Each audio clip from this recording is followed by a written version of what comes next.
Hello and welcome to this special episode of Good Values Podcast. This is going to be a Christmas episode that I thought I would do so that I can discuss a couple of things with you which I've just not shared. So one of which is that the reason why there's been such a gap between the uploads of the previous episodes for season 3 and the most recent ones. And it's probably obvious, but it's because I've had such a heavy workload for this year, for 2025, that it just got sidelined. So unfortunately, it slowed me down on what I was doing, on the actual, on the interviews. I mean, even interviews that I'd already done. Sorry, I'm just trying to do a job on the computer whilst I'm talking to you. Even the interviews that I'd already done, I had several of them saved for over a year that I hadn't looked at and edited, which is really bad, but it was just too much for me. I just couldn't manage it. So that's why there's been such a gap. Also, this last run of episodes is going to be probably the end of Good Values Podcast for the foreseeable future. It could change, but currently my workload's going to increase for 2026. And I'm in discussions with several people about events and big things for 2027. So I can't see me starting the podcast back up after this run. It's another reason why I thought I should do this episode as well, is to give you a bit of an update and to kind of cap it off a little bit, just that you know what's going on. So as you know, the first episode that we published, or that I published, I should say, was my conversation with, in fact, who was the first episode? Because it wasn't with Alex and no, it was with Andy Turner, wasn't it? Well, Andy Pearson is how I know him, but Andy Turner, who's just released his book British Winters, and I'm going to put the links in the description of this video in case you're interested, because it is an amazing film. So the book will be incredibly interesting because it predates the film as far as when he started writing, and then he finished it off after the film, which I think is a really interesting way to go about it, so that he's had a lot of time to reflect and reconcile certain aspects of the story in order to amend parts of it that he obviously wasn't satisfied with. If you don't know about any of this, I'll put a link to the episode that I'm talking about with Andy Turner. I'll put it up here now. What else was there? So yeah, there was Andy Turner, and then there was Alex Castaneda and Julio. And both Alex and Julio meeting with me was really interesting because they wanted to discuss censorship on Instagram, especially because that's where predominantly they post their artwork. So that was a really good conversation, I think, and not enough people have seen it. So I really hope that you check that one out. If you haven't done, then similar to Andy's episode, I'm going to put a link in the top. What would it be for you? Well, the top corner now. There. So check out that episode. I'll put it at the end as well, just so you don't have to stop watching this to watch that. I'll put it at the end of the episode so that you can just click on the video that's on the screen. So those have been really nice. The one that I'm working on for the first episode for 26 is a conversation with Georgia Watson. And I love Georgia to bits. She's brilliant. When I started working on Anglesey with a group of artists for a collaborative project based on the communication of the importance of plankton, one of the students in the laboratory was Georgia Watson. And I interviewed several of the laboratory assistants, as well as the scientist who was spearheading the project, and a lot of the artists who were part of the project and contributing making artwork. So I got to know quite a few people, which was really nice. And then Georgia was just the best communicator out of all of us, better than me, better than the scientists, better than anyone else there. She just has a way of communicating the importance of the project and of these organisms, and you can tell her passion for it as well. So that's really infectious, and that's really a lovely thing to have and to see. So she's going to be the next episode for the first episode for 2026. So I've started editing that, and it should be done before too long. I'm going to let her have Christmas. I might reach out to her before New Year just to get a certain, little bit to help with the editing so that it's ready, because I've got a really busy January, never mind the rest of 26. So yeah, that's going to be the next episode. And then there's several others that I've got recorded. I'm not going to go through all the names, but there are several others, and I'm looking forward to sharing those with you, because to cap off the Good Values podcast, it's nice to have people who you really believe in and you feel is a real treat and a privilege to have a conversation with, and that's the case for this final run. So that's what I've been working on as I've wrapped up this year's episodes for Painting Insights. If you're not aware, the podcast that I have been running for the past couple of years is Painting Insights Podcast. That was a result of me interviewing Richard K. Blades for Good Values podcast. He contacted me and proposed that we collaborate on a podcast based solely on painting.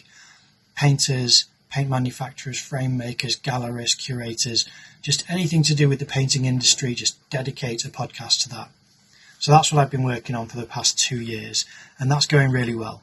So if you haven't checked that out already, then please do. I'll put a link in the description along with everything else that I've mentioned so far. And I also work with Finner Park Gallery in Llandudno. That's an amazing gallery. It's probably the most commercially successful gallery, not just in Wales, but one of the most commercially successful galleries in the country. I would love to see a leaderboard on who is, in the top 10, because Finner Park has got to be up there. It's an amazing gallery, not just because of its commercial success, but because of the environment that they create by their wonderful personalities and the welcome that they offer to all guests who visit.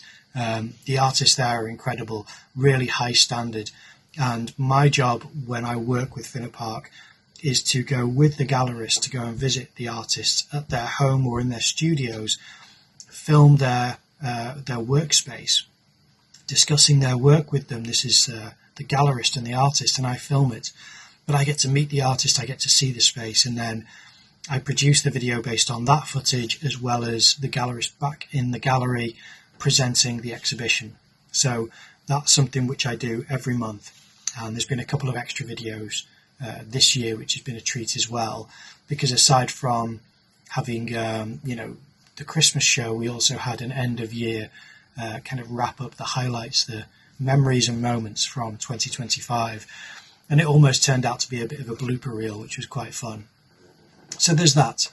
And then aside from that, there's other projects that I've started. I don't know if I've mentioned this before. I've certainly not mentioned it, I don't think, on a Good Values podcast. I am I'm currently writing, but I will be producing, directing and editing a feature film. And I say next year. I think I'll start filming next year. I don't know how much filming will get done because of people's schedules. I'm still writing the film, but currently I'm developing certain scenes and I feel good about it, as well as it was only last night. In fact, it was early hours this morning, because I'm recording this on the 24th of December. I'll probably post this today if I can.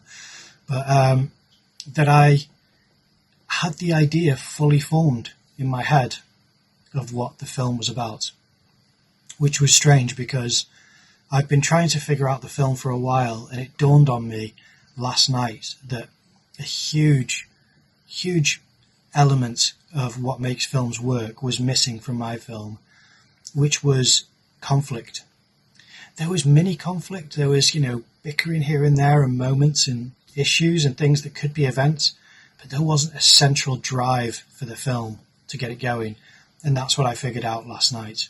And I was watching a film as well, and it was nothing to do with the film I was watching. Really enjoyed the film I watched last night. Actually, it's called Presence. But if you watch Presence and then you end up watching my film, you'll see how different they are. There's nothing in common between the two. My film's barely written yet, but I have this idea in my head now of what it's going to be, and it's nothing like what Presence was like. And I really enjoyed Presence. But something just clicked last night. It was very interesting. So I made a voice note to lay out the points of the plot that I need to write out. I've got loads of locations already arranged. I've got a bookshop, I've got a pub, I've got a country house, I've got a corner shop. Where else have I got? A tattoo parlour. There's several outdoor locations that I'd like to do, and I'm sure there's a couple of other places that I can't even remember that I've discussed and confirmed that I can film in certain places, which is great. I mean, the country house, it's so big that I can do several scenes in this one location, pretending that it's other locations, and that's what I'm going to have to do, because there's no point in getting more locations than you need if you can film a lot in one place, pretending it's several places. So that's going to fix some of the problems for me. Currently, we don't have funding, but I haven't even applied for funding, so that's why I'm trying to plan all of this with no budget. People volunteering their time. Everyone who's involved so far is volunteers. I have the main actors, and I have a couple of people who will be in for just one scene, but I really do need to cast the rest of the characters for the film. And there are some interesting roles up for grabs, so I'll be keen to see who I can meet and what actors are out there to take up these roles. It's going to be interesting. It'll be a difficult thing, because that's going to be a 2026 project that's going to have to be after everything else happens, because the podcast for Painting Insights podcast, that's takes priority, along with Finner Park. It takes priority, and I'm going to be painting and drawing more often for this channel as well as for my Instagram account. So on this channel I'll be drawing, it'll be a lot of ink drawings, and then on my painting, my Instagram account will be painting. So that's something which I'm going to do a lot more of next year. And I've figured out that if I cut out certain habits, then there'll be more than enough time for this work, because it doesn't take all day to get certain things done and finished so that you can then present them, and they'll be, they'll be done. Whereas I spend a lot of time watching things in social media and stuff, which I just need to start cutting out because I've got things that I want to get done. But aside from all that, another thing that's going to take priority over the film is that 2026 is going to be the year that I write and produce a book for the painting podcast. The reason this one's coming to an end and the painting one is taking priority is because there is such a huge library of amazing painters that I have on there that I really would like to keep that going and to celebrate who has been on there with a book where we really dig into certain topics that we haven't really covered on the podcast when we're just in conversation. So that's something that I've been discussing since, I'd say, mid this year. So that's going to be interesting. I don't know how long that's going to take, but I'll be working on that as well. So lots of, big projects going on that I'm keen to do. It's exciting. I haven't made as much art this year as I'd like to make, so next year is going to be the big push. There's several things which I've had as kind of epiphanies that have occurred along the way.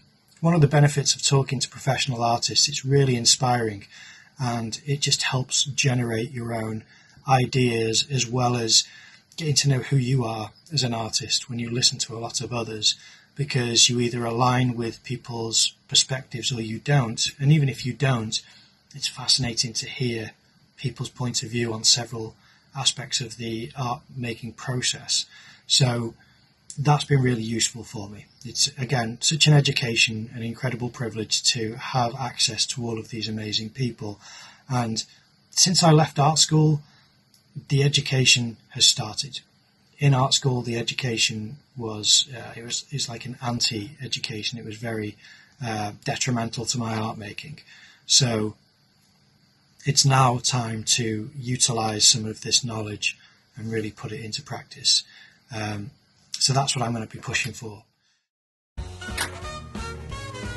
Okay, this is a Patreon video about automatic drawing. So if you join my Patreon, you will see this video and many others like it. That's what I'm showing you on the screen now, is a video that I made about a drawing process called automatic drawing.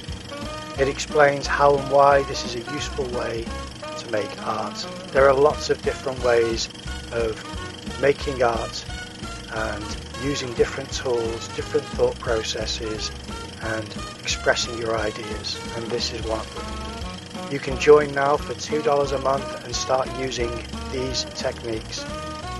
It's not much to ask. I know that it's too much for some people, so I appreciate that it's not for everyone, but if you can afford it, it will really help this channel.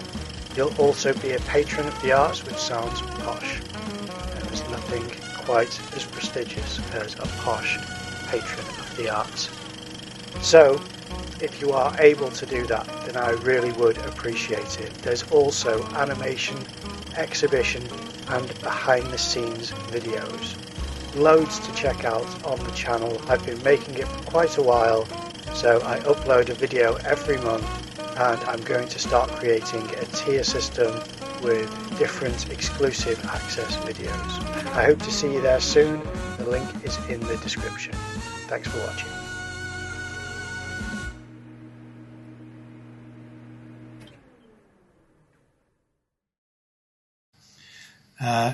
Now, the whole idea of this podcast came from a need to discuss two different versions of the name Good Values. Tonal values, which is something which I'm constantly trying to learn and appreciate so that I can make better art and so that I can assess subject matter more clearly by separating and arranging my tonal values in a way which communicates to the viewer clearly what it is that I am trying to convey or portray. And the other side of the name is to have good values yourself, good moral and ethical values. And that's something which I think is a constant discussion for our species. And you hear a lot of it online. There's no end of what's right and what's wrong. And it's interesting. That's something which I am going to miss next year because I'm not really going to be dipping in very much to find out what's happened, in the media. I say I'm going to miss it. How healthy is that? I don't know how healthy that is, but it's something which I enjoy listening to, is the debate and hearing where the line is for certain people and why. I feel like that's an education as well. So one of the things that I discussed with a friend of mine, someone who I considered a bit of a mentor for art making. Sorry, I've got a job that I'm doing on the computer. Bear with me a second. Her and I were discussing our values regarding other people's opinions. Let's say a racist. We were talking about, a racist person is a person that is got opinions that you don't align with. Do you dislike that person? And it may sound obvious because I think the conversation online is, if someone's racist, you don't like racists, you don't like people who are racist. But the point which I find really interesting is that my friend and I, she kind of challenged me on that because I think it's, I don't like racist people. And I think she challenged me on that phrasing, and she said, do you not like racist people? Or do you not like the opinions? Because the opinions can change. The people, it can be quite different. You don't want to judge a person based on something which is fluid. Something which is which is can be quite fickle. Opinion can change really quickly. So that was a good, challenging thing to discuss. And even though we didn't disagree, as soon as the wording became clear, that's when I realised that I was wording it incorrectly. I don't dislike people because they're racist. I disagree with them because they're racist. I think their opinion's wrong. And then them being racist isn't inherently them being a bad person. It can be a misunderstanding.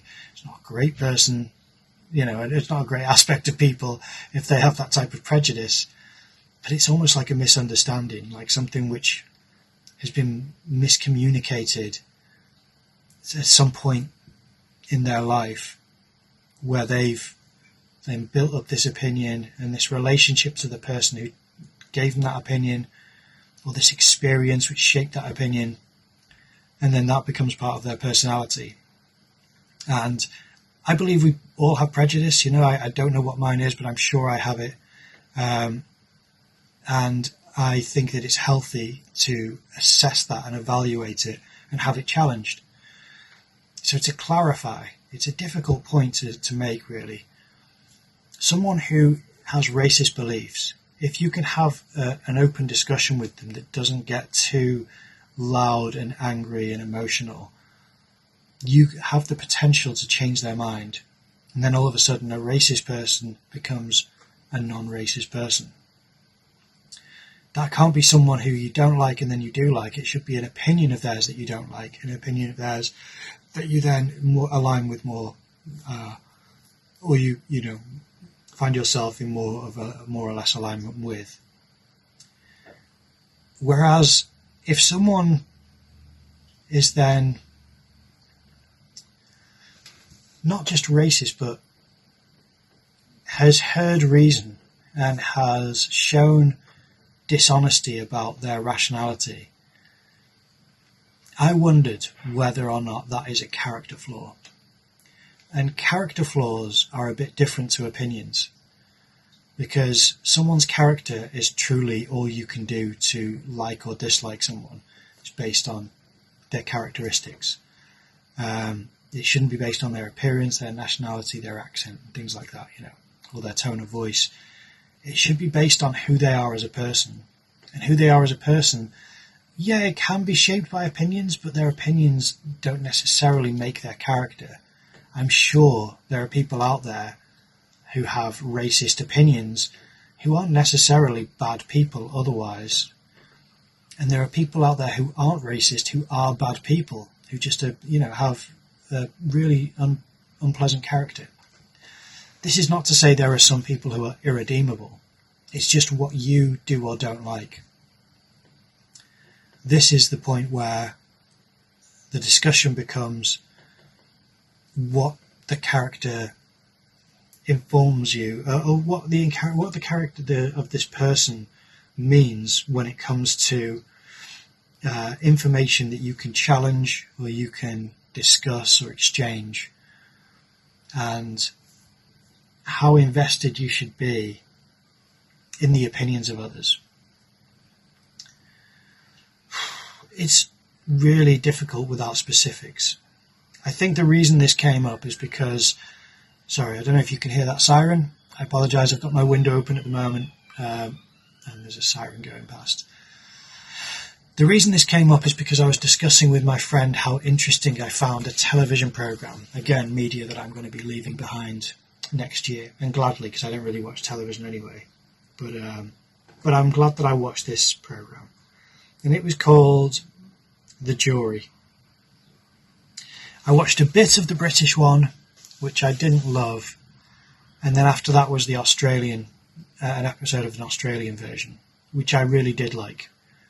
One, because I found the group more reasonable, and two, because it seemed to present the show better than the British one. Here's the premise. They get a group of 12 people to act like a jury.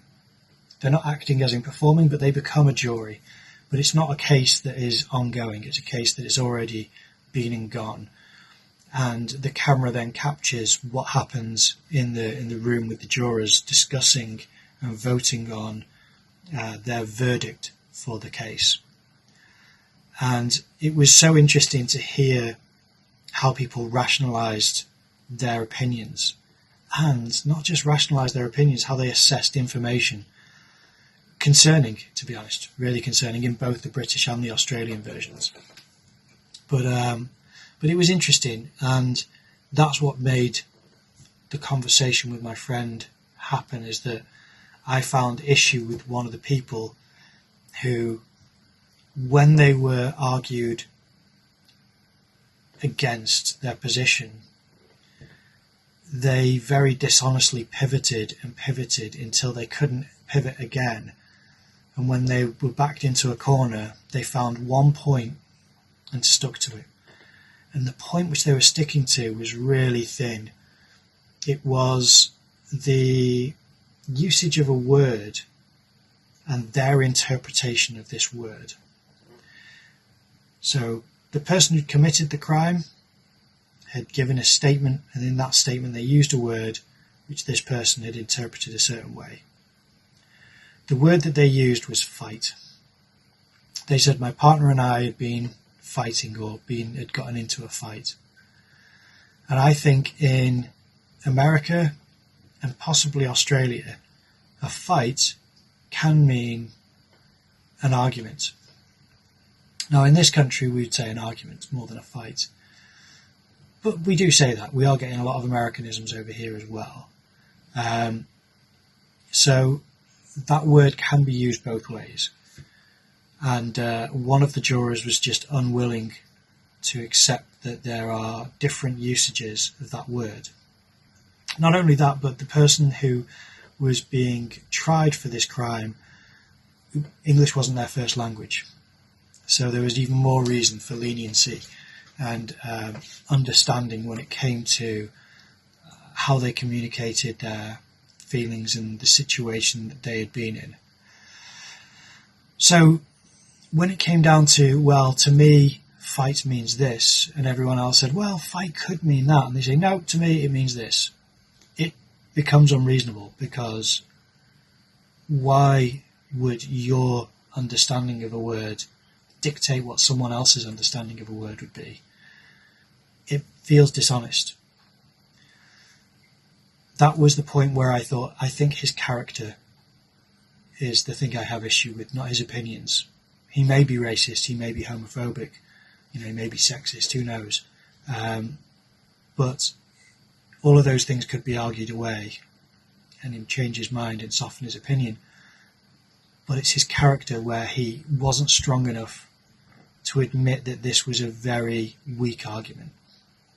It's a very flimsy position, and certainly not worthy of condemning someone to a prison sentence.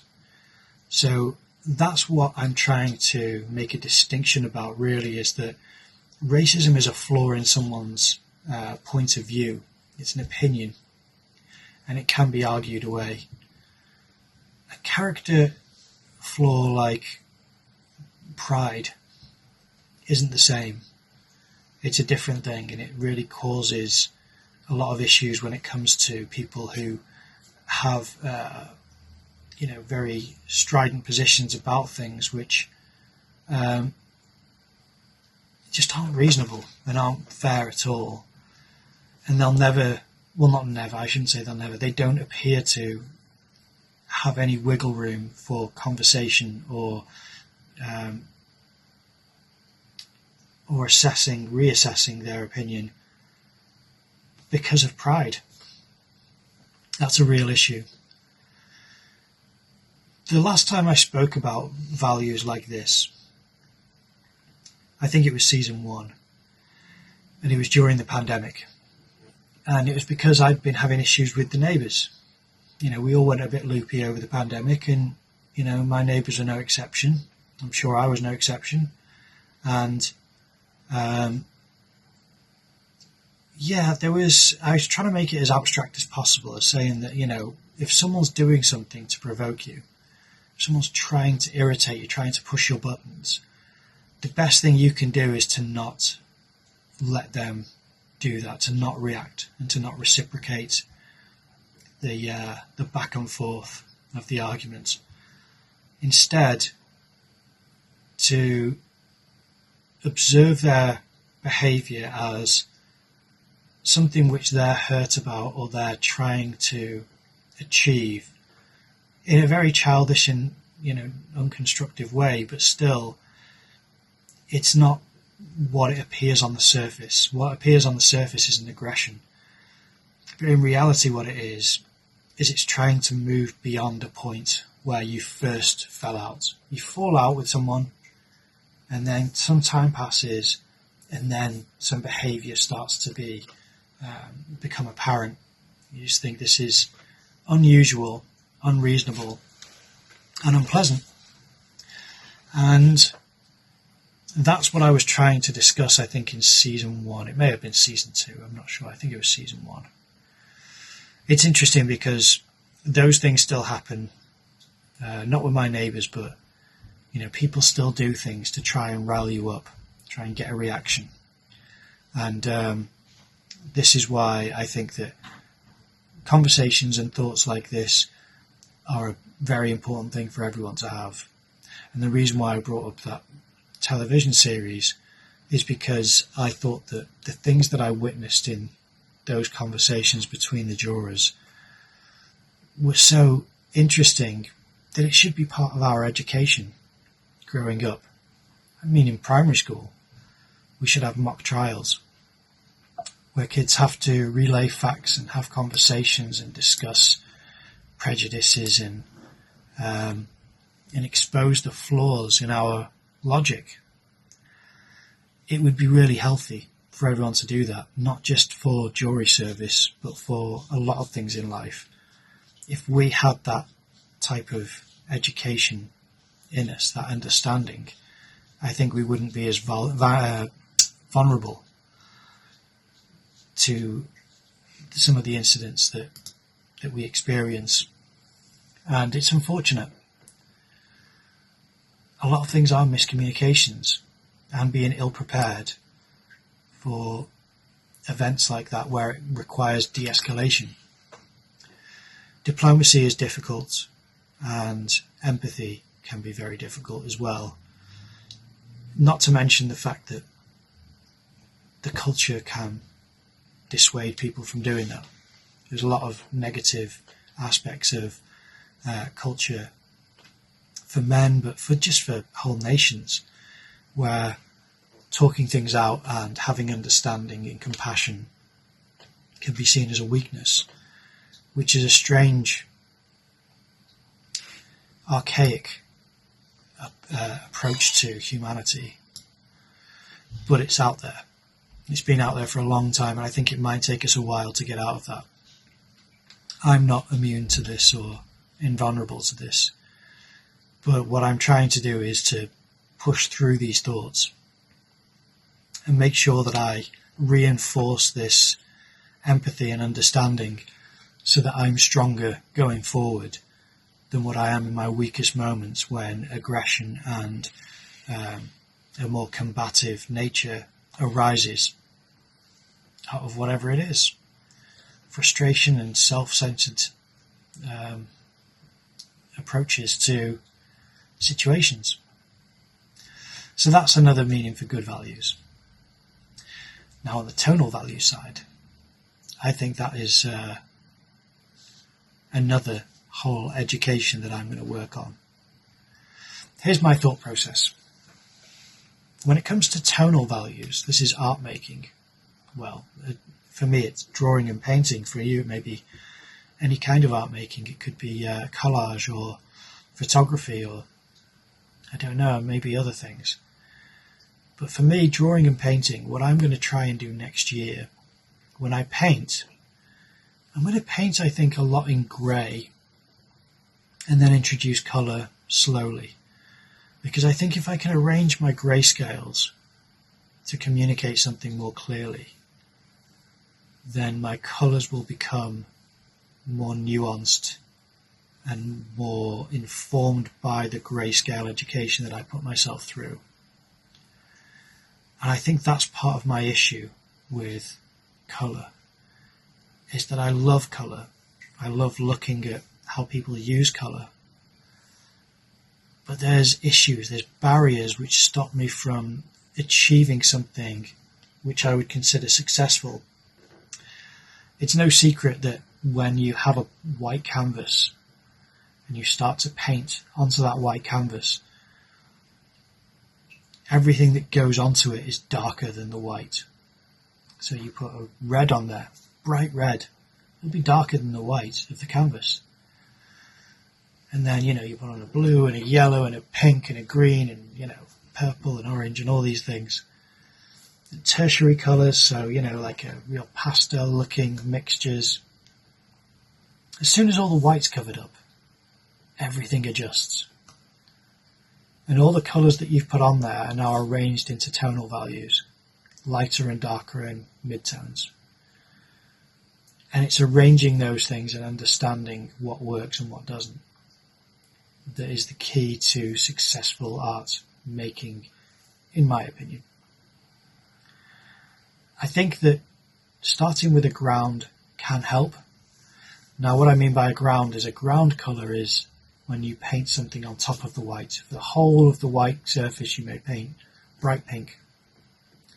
And then onto that bright pink, paint, some kind of pinky, yellowy mix, kind of peachy colour. And then into that you mix, more pinky pink. And then you kind of start to, cover up the really bright pink underneath bit by bit with what would be considered closer to earth tones.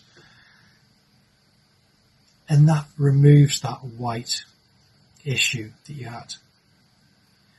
A very popular version of the ground is raw umber. It's basically a warm brown. But it's a washy raw umber. It's not a solid raw umber brown on there. It's kind of so that you can see through it a little bit. But it's not white. You're just seeing what the white canvas looks like when it's been stained with that brown. And the brush strokes, the washiness is visible. That can work well because it's knocked back the brightness of the white. And using that means that when you start to add colours, they can go on top of that lighter than the brown that you've used to create a ground. So instead, what I'm going to try and do is do grayscale, because I've tried the ground where it's bright. I didn't use pink, I used orange, but it was bright. And I've tried raw umber. And it's good, but it's not great. I need to really arrange tonal values well in order to have something that's really starting to click. And that's the key for 2026 for me, is to make paintings that I can understand better, and hopefully so can others. But I'm doing it for me. Plus, what I'm going to paint has been something I've given a lot of thought to. There are so many things that can really influence you. There's art that you really admire. I see loads of amazing things on Instagram that I think, God, that's beautiful, I love it, I want to make it. And there's art that you think the audience wants. The market is calling for it, which is two different things, I suppose. The audience may like it, and then there may be a marketplace for selling art that you think that's something which is not being done. And then there's stuff which you think there's a gap where you don't see things being made. You go, I've seen this and I've seen that and I've seen that and I've seen that, but I've not seen this. And if I'm being honest, all of those things have factored into the thought process of what I want to paint next year. But I'm also thinking about paintings that I want to see, ones that I haven't seen, or that I don't see, in galleries, on Instagram, and, sorry, that monitor's just come on. And that's what I'm going to try and work on. Paintings that I want to make, that I don't see, and that I'd like to see, that I'd like on my wall. There's a crossover between the drawings that I do, doodles and things like this, and then there's paintings that I do, which I could grab a painting. I'll put it on the screen. Paintings that I do, and they haven't overlapped. And I don't know if they should overlap, or if I should just go for this style of painting that I think I'd like to make. There are certain images that I've seen that weren't paintings, but were almost paintings. It's hard to describe. I've shown them to my brother because he's an artist, and I've said this is kind of one of the things that helped me make this decision. There's certain artwork that I've seen online where I thought kind of that, but not that. And then there's just things which I thought were paintings and they weren't, and I just thought that's what I'd like as a painting. I like things like that. But I've learnt a lot. I've done 2 separate workshops this year. I did one with Matthew Wood, which is amazing, about painting with gouache. That was in Ruthin. And then I did one with an art group in North Wales, which was really interesting, where I created all this kind of messy layered stuff. And again, those two things together, in a way, could be the key to what I want to make as far as art goes and painting goes. As far as drawing goes, I think I should just really knuckle down and play and experiment with ink, because I've done so much more ink drawing than I have painting, that I should just really try to play again and find things which I haven't yet either done or tried or seen. So that's the plan. That's what I'm going to be doing next year. This might get posted on Christmas Day, but if it goes up today, then it'll be Christmas tomorrow, 2025. I hope you all have a wonderful Christmas. Whether you make art or not, I hope you're enjoying yourself and doing things that you love. And be good to yourself. I think it's always a good bit of advice to say, be kind to yourself. Treat yourself well. So, all the best for the new year. I don't know if I'm going to do a New Year's episode. I might just do clips, which I quite like clips. You know, taking moments from conversations and stitching them together. A clip show in a series I never used to like, but for a podcast I think it's quite good because you get little bite-sized pieces of each conversation. So I might do that for New Year. Either way, I wish you all the best. Enjoy. I will see you 2026.